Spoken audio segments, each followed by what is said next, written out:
Good morning, everyone. I'm still wearing this hat. It's not mine. Somebody left it here. So I wear it. So if anybody knows, but that's my hat. Come and get it. It's a wet day here. It's a wet day. And I don't know. I can't think of to talk about anything at the moment. Drawing a blank, which means let's just get going here. We're on Exodus 37, the Ark.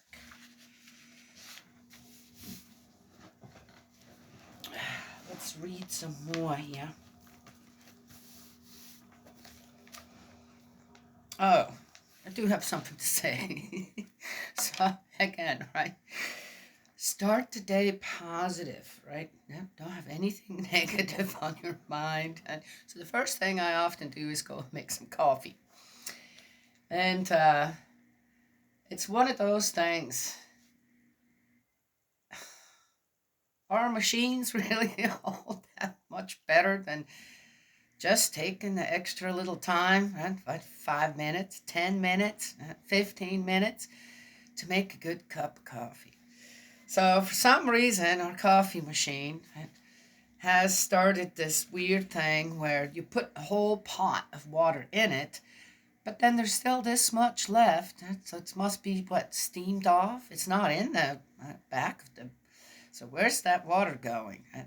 That's kind of how it started. Then, even though I said I clean things, I don't wait for 6 months or something. All right, once a week, I clean the coffee machine really good. This and that, and there's these little filters that go in it, right? Yes. Well, they're still this much short on the top. Okay. Well, it's never been a problem before. Now suddenly, somehow, the water is just not. It's the coffee ground gets over the top of the filter, then it flows into the coffee, and then sometimes it makes a big old mess. I'm looking at it, I'm going, what is all this? All right, I'm not going to throw it out, just sift it through a sieve, a little sieve, and then the grounds are out, but coffee's still okay yet. So I'm about done with the coffee machine. I can't tell you how many coffee machines came through here.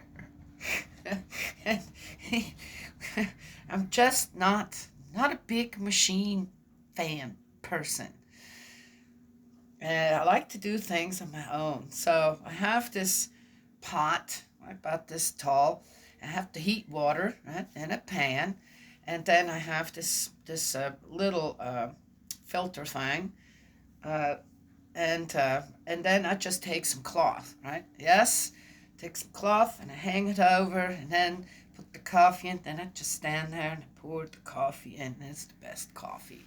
I mean, it really is, and it stays really hot, right? In a coffee machine, somehow the coffee's just not hot enough, right? That to begin with. 5 minutes later, you pour yourself a cup. It's already lukewarm. Right? Yeah, right?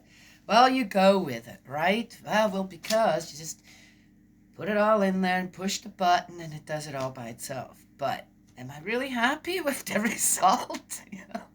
Now I don't know. What am I getting some kind of a message here? Slow down. Take your time and make room for the extra time that you need to make something really good that then you really enjoy rather than, right? Yes? Anyway, so I'm going to check again, see, and see what's going on. But most likely it is the filter, right? The filter's just not, well, get the right filter. Well, the filter seems to be the right filter. I don't know why they make them this much too short. The filter fits perfectly in there. It's just this much too short to the form above it. Or that's there for it. What is that? Can't they just make the filters long enough? Right? So I won't have this mess going on, which again just started about a month or two ago. Right? Yeah, I can't quite remember when exactly, but I'm kind of done. I'm done. I'm going to start take pulling out. That's usually also the way we make the coffee when there's no electricity, right? So I'm thinking I'm just gonna start pulling that out, and then whoever in the house, gets to it first, wants to make the coffee a different way, fine, and use the coffee machine. But I'm kind of done with it. I kind of had it, and I wonder again, is it really worth it to have everything go so much faster, this and that, and then have this enormous output of stuff, right? And all that extra. I heard a good one. That was some time ago too, where they're coming out every year with new cars, right? Trucks and cars. What happens with the other ones that don't sell, right? So I was told by someone, I said, well, let me show you something. And showed me big places in the desert, who knows where, right? In the United States, I'm assuming. And there's just lots and lots of cars, new cars, brand new cars, and they just sit there. Right? I said, well, why don't they just sell them cheaper or something? No, they can't do that. Somehow, again, something with the economic something. So there's all these brand new cars and trucks, and I don't know what's sitting somewhere in lonely places in the United States, brand new, and we're pumping out more. Right? Yes, yeah. Yeah, it's an interesting one, isn't it? Yeah. I don't know. Just where have we gone with, right? Certain things, and is it really necessary? Well, that's how. Uh, if you want a okay again, if you don't have a wind up clock or a wind up watch, or if you don't have okay, then you have one of them clocks, then you have to every so often replace the battery or it won't work anymore. Done, right? Yes? Oh, okay. Could one look at it that way? But then, do I really need? I could have a sundial out here. Okay, would it do any good today? Do I need to have? Do I have to have the time every day? I don't know. As I said, we have so many things doing the work for us that we've lost the ability to actually figure things out on our own. Yes. Oh, here's the other thing that came to my mind. So I've seen all them AIs and this and that, and it's the possibility of them taking over, and I doubt it very much that a robot's ever going to show up here. And again, what do they run on? Yes, I don't think they have an unlimited supply of whatever they're running on. That if they show up here, I'll just wait until they run out of power. Okay, just saying. Right? Yes, taking over the computers, and then I'll just what do? I just unplug everything. Right? Same thing. Okay. But the sci-fi goes around with things like that. I can't quite see, except for does one person, I don't know, maybe there's several people that give their knowledge to an AI that then it kind of functions according to that. Right? But as far as can they really discern this or that, or I watched some videos, where I'm going, I don't know if I ask the right questions. I don't think I'll be a gay. I think I could ask some questions, and okay, no, that's not wasn't programmed in. You can't ask it that. Well, okay then. I'm just saying. People so worried about things out there, huh? Not realizing. Yeah, I mean, we're a pretty amazing life form on Earth here when it comes down to it, and I don't think we're going to be replaced by anything. Remember the cloning stuff? I don't really hear anything about that anymore either, which I think is just I can't quite. Okay, whatever. Is it worth it to know how to do things? Still, put a pot of water on the stove and have your grounds. Okay, need that. Okay, that's a good thing. Coffee grounds. I mean, coffee and And then just have a piece of cloth that you just rinse out. No waste, just right? And wash it every once in a while. And put your coffee in there and just pour the hot water over it. Then we have one of those things, thermoses that you can seal up. Put it in there so it's nice and hot. Okay, all right. Is that worth it still to know how to do that? Or can't, or not? I wonder if people out there don't. And remember the telephones, with the rotary dial, right? And some we still have one here for the kids to play with. So, and any child that comes here knows what a rotary dial still is. But oh, what is that? What? You don't know what that is? All right. Anyway, I'm just one of those things. Would people know how to wash their clothes if they didn't have a washing machine? Would they know how to dry? Do they know that they need to hang their clothes when you don't have a dryer? All right, Daniela. I'm just wondering. All right, Exodus 37, the ark. Oh, we're going to have a fun day. Funny day today.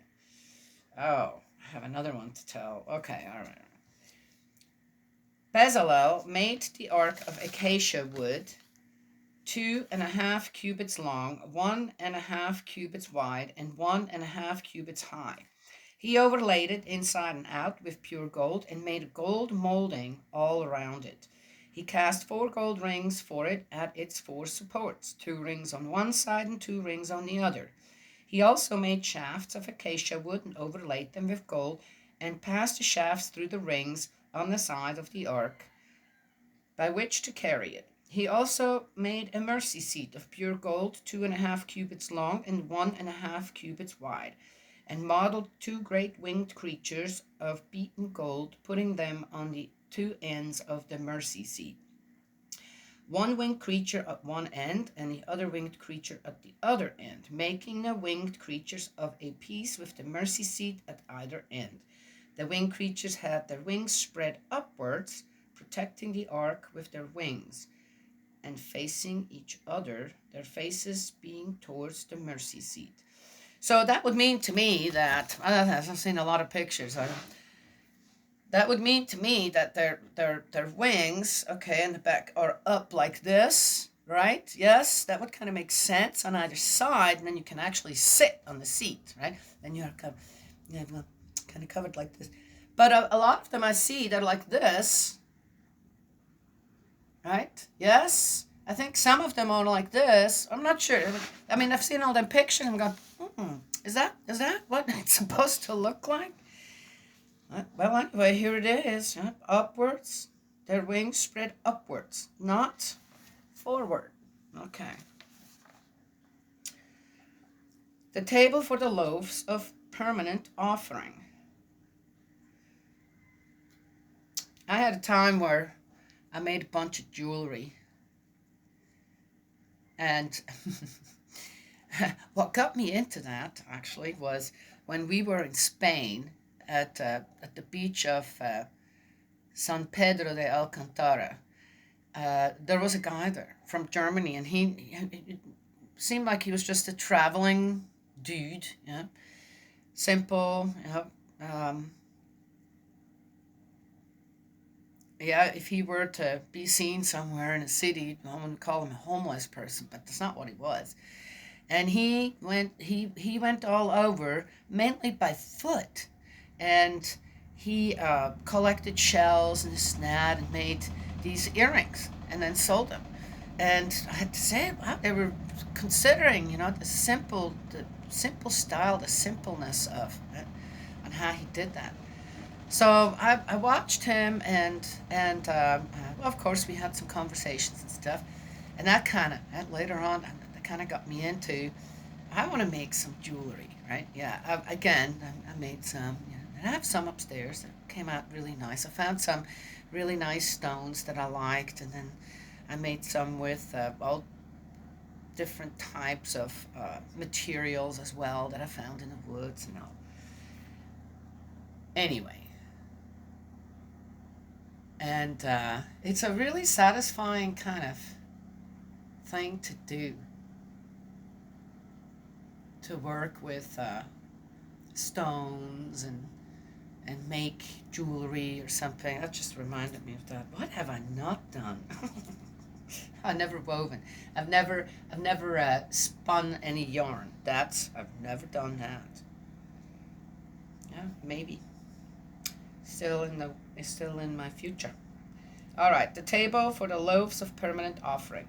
He made the table of acacia wood, 2 cubits long, 1 cubit wide, and 1.5 cubits high, and made a gold molding all around it. He fitted it with struts a hand's breadth wide, and made a gold molding round the struts. He cast 4 gold rings for it, and fixed the rings at the 4 corners where the 4 legs were. The rings lay close to the struts to hold the shafts for carrying the table. He made the shafts of acacia wood and overlaid them with gold. These were for carrying the table. He made the accessories which were to go on the table, its dishes, cups, jars, and libation bowls of pure gold. Interesting that everything is made to be carried. Surely they had, didn't they have, did they have oxen or not? It doesn't say anything about it. Well, they had bulls, they cows, so that couldn't have not just all been fitted on a cart. No, it had to be carried, right? Yes. Even the table. Interesting, don't you think? Huh? So even the transportation of it was, the instructions were given for that as well. Carry it. Well, also interesting. If then they had to carry it, did they cover it with something? Then everybody would be able to see it too, right? It was the meeting tent. Nobody was allowed to go in except for Aaron and his sons, right? And Moses, of course, I'm assuming. And so when they moved on, they had to take everything down. So was the ark visible then for everyone to see? No, no, no. I don't know. Interesting. The lampstand. He also made the lampstand of pure gold, making the lampstand base and stem of beaten gold, its cups, calyxes, and bud being of a piece with it. 6 branches sprang from its sides. I wonder how it is to drink out of a gold cup. I don't know. 3 of the lampstand's branches from one side, 3 of the lampstand's branches from the other. The first branch carried 3 cups shaped like almond blossoms, each with its calyx and bud. The second branch too carried 3 cups shaped like almond blossoms, each with its calyx and bud, and similarly all 6 branches springing from the lampstand. The lampstand itself carried 4 cups shaped like almond blossoms, each with its calyx and bud. 1 calyx under the first 2 branches, springing from the lampstand, 1 calyx under the next pair of branches, and 1 calyx under the last pair of branches. I still have no idea what that looks like, really, except for I know what. I forgot it again.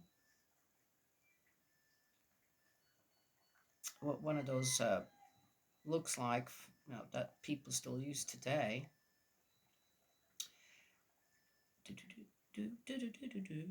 Thus for all 6 branches, pair of branches. Thus for all 6 branches springing from the lampstand, the calyxes and the branches were of a piece with the lampstand, and the whole was made from a single piece of pure gold, beaten out. He also made its 7 lamps, its snuffers, and trays of pure gold. He made the lampstand and all its accessories from a talent of pure gold. I also worked with clay. I took one college, I have some college classes, you guys, working with clay. And again, I wasn't bad, but I wasn't good either. But I had this idea that, the little uh, scent burners with a candle inside. So I made these little cylindrical shaped, right? And they had like on the top, I would make it look like a flower leaves or something hanging out, or just kind of straighten a little bit out. So there would be a cup up on the top, right? Yes. And to put into it, actually, there were two separate parts. And then put the glaze on, and then you can put the scent up in the top, right? And then the candle underneath it. Yeah, looked really neat. I don't even have one of those left. I make quite a few. Another thing, I have a picture still of it. All these things that I made and gave away, and some of it I sold. Had a little business where we, with a friend, we sold quilted children's clothes. Very was very cute. brings stuff back to my mind on things that I've done. Nice. So it's very satisfying to create something that gives warmth and scent. Yes, yeah, it really does. Something to it. So, yeah, well, anyway.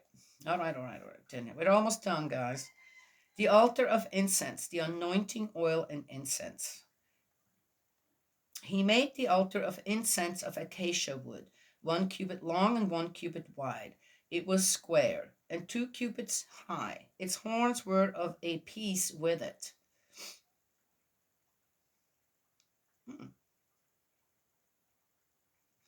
He overlaid its top, its sides all around, and its horns with pure gold, and made a molding to go all around. He made 2 gold rings for it below the molding on its 2 opposite sides to take the shafts used for carrying it. He made the shafts of acacia wood and overlaid them with gold. He also made the holy anointing oil and the fragrant incense, blending it as a perfumer would. Mm,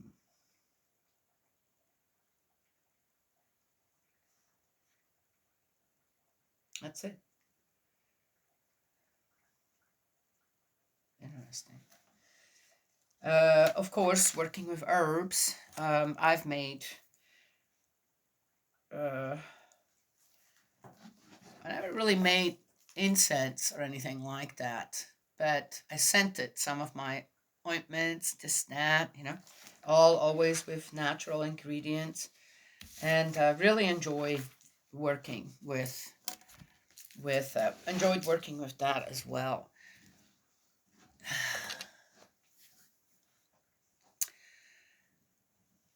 There is one really amazing thing that I know works is pine resin,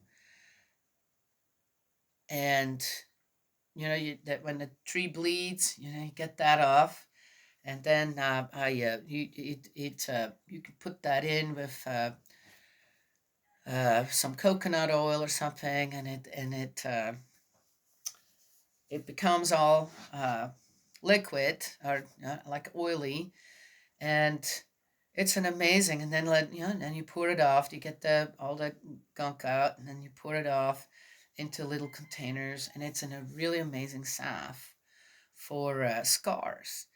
And also, if you have, say, had a surgery or something, and it's closed up, it has to be closed up. It's not recommended when your wound's still closing up, but once it's closed up, and even if there is some maybe a little infection or something, you put that on, and it's a really amazing ointment, and it's amazing for scars. It really fades the scars. Yeah.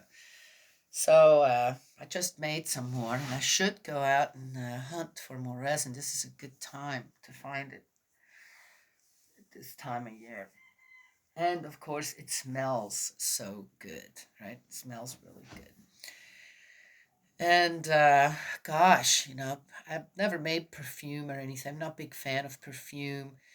Natural perfume, of course, when I dry the herbs in the house, or if I put them just, I guess again, it's one has to watch so much to not have things mold here, including the herbs drying, right? Yes, and it's so humid here in the summertime. So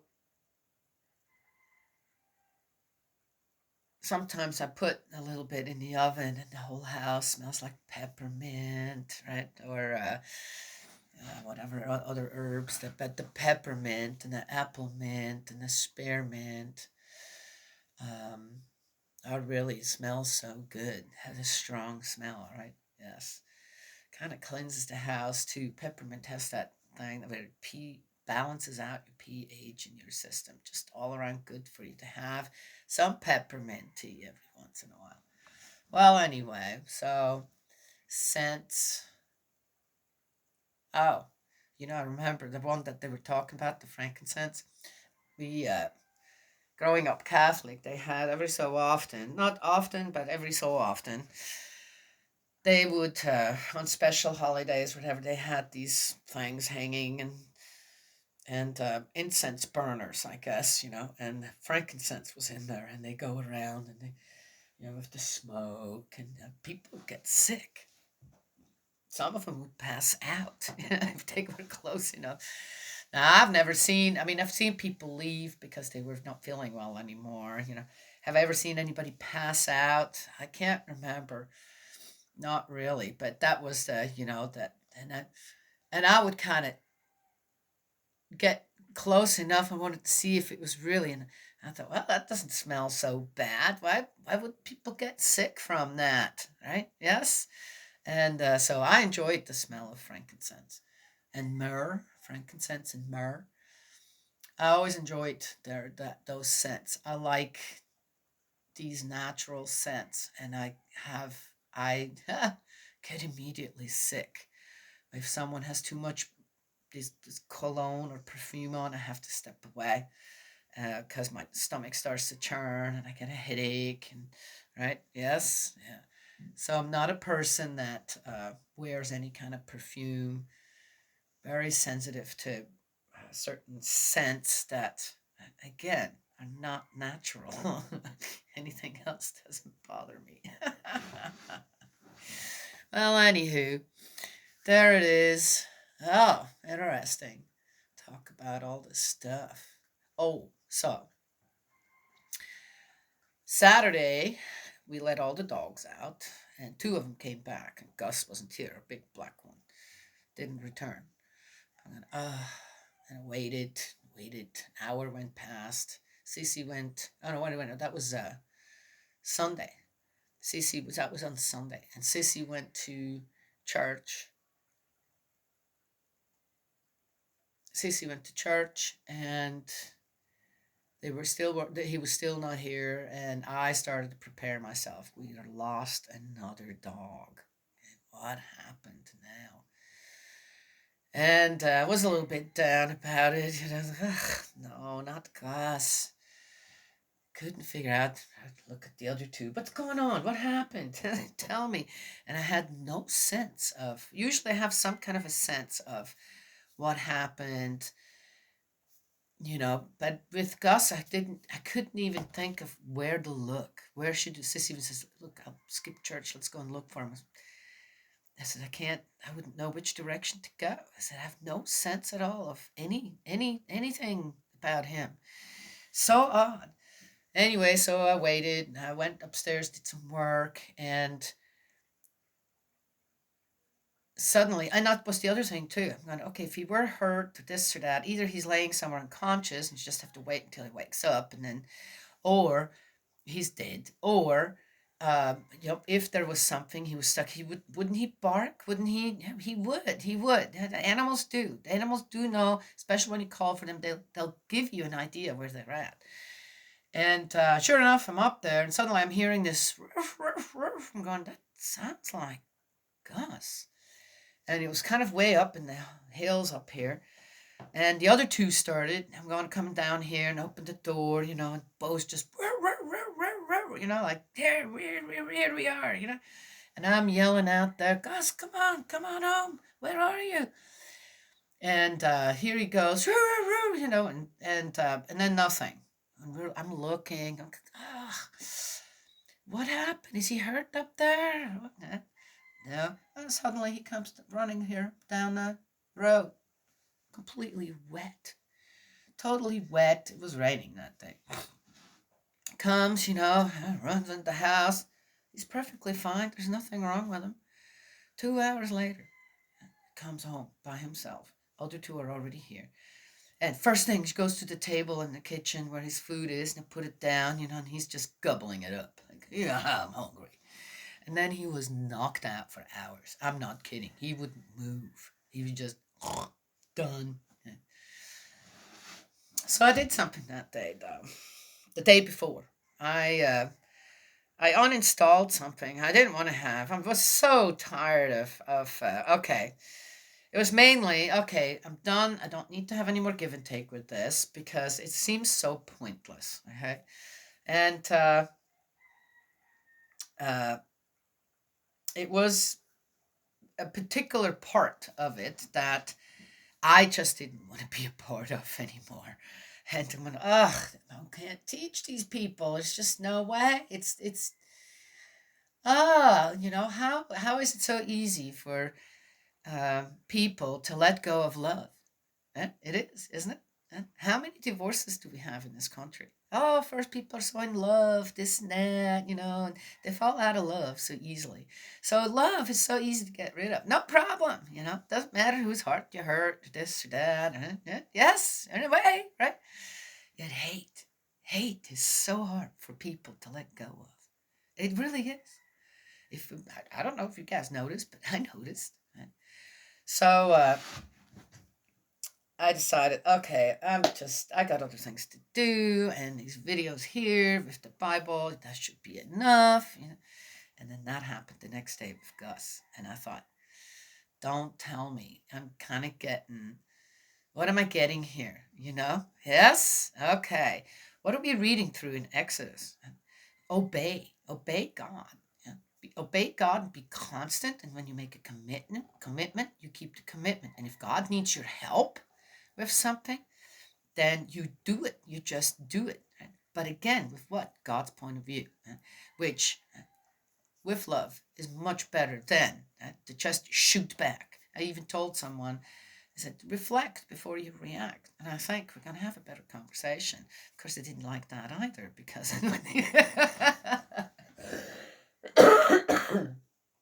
in any case, I prayed. I said, look, if there's any way, please bring Gus back. Okay. We don't need to lose another dog right now.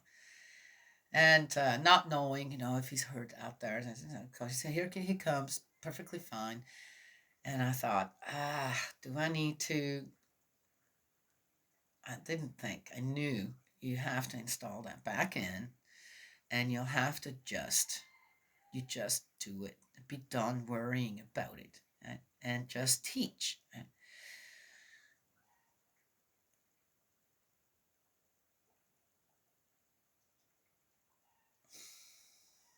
Was that? Was that a way for me to kind of? Yeah, I don't think I can just do that yet. Right? I have to follow still. I have to obviously, uh, in a way too. I got confirmation again from Spirit World. No, we need you. We need you to do this. We need you to talk to the people. Right? Yes. So I will. I will continue. Right? Yes. Draw from my heart to mind. Try to guide people towards keep the love, lose the hate. Right? Yes. Anywho, there. Another learning experience. The dogs are out again. They were out yesterday too, but came home just fine, all three together. So, I don't know. It is what it is.